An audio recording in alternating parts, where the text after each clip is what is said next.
నమస్తే. శ్రీ పరంజ్యోతి భగవతి భగవాన్ అద్భుతాన్ని చూద్దాం. చిత్తూరు జిల్లా వీకోటకు చెందిన వెంకటేష్ గారు తనకు జరిగిన అద్భుతాలను ఇలా పంచుకుంటున్నారు. ఒకప్పుడు నేను తీవ్రమైన ఆర్థిక సమస్యల కారణంగా నా ఇంటిని విడిచిపెట్టి వెళ్ళిపోయాను. ఒక స్నేహితుడి ద్వారా నాకు శ్రీ పరంజ్యోతి భగవతి భగవాన్ పరిచయమయ్యారు.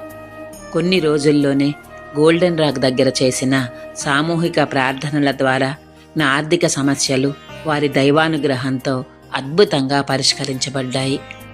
అయితే గత కర్మల కారణంగా కొన్ని రోజుల క్రితం నా శరీరంలో ఫైబ్రాయిడ్లు ఉన్నట్లు నిర్ధారణ అయ్యింది. నా చక్కెర స్థాయిలు కూడా చాలా ఎక్కువగా ఉన్నాయి. అంతేగాక నేను సరిగ్గా తినలేకపోయేవాడిని.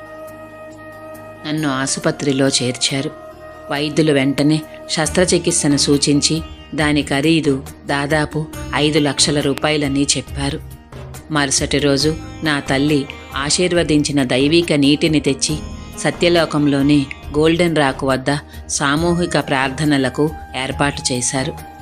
వైద్యులు నన్ను తిరిగి పరీక్షించినప్పుడు ఫైబ్రాయిడ్ అద్భుతంగా మాయమైందని చూసి వారు ఆశ్చర్యపోయారు.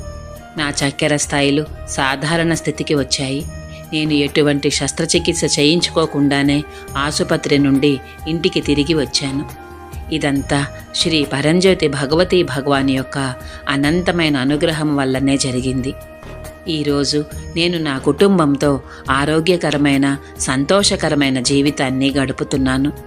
శ్రీ పరంజ్యోతి భగవతి భగవాన్ పట్ల నా హృదయం కృతజ్ఞతతో నిండిపోయింది. నా శ్రేయస్సు కోసం ప్రార్థించిన ప్రతి ఒక్కరికి నేను చాలా కృతజ్ఞతలు తెలుపుతున్నాను. జై బోలో ఆరోగ్య ప్రదాత శ్రీ పరంజ్యోతి భగవతి భగవానికి జై.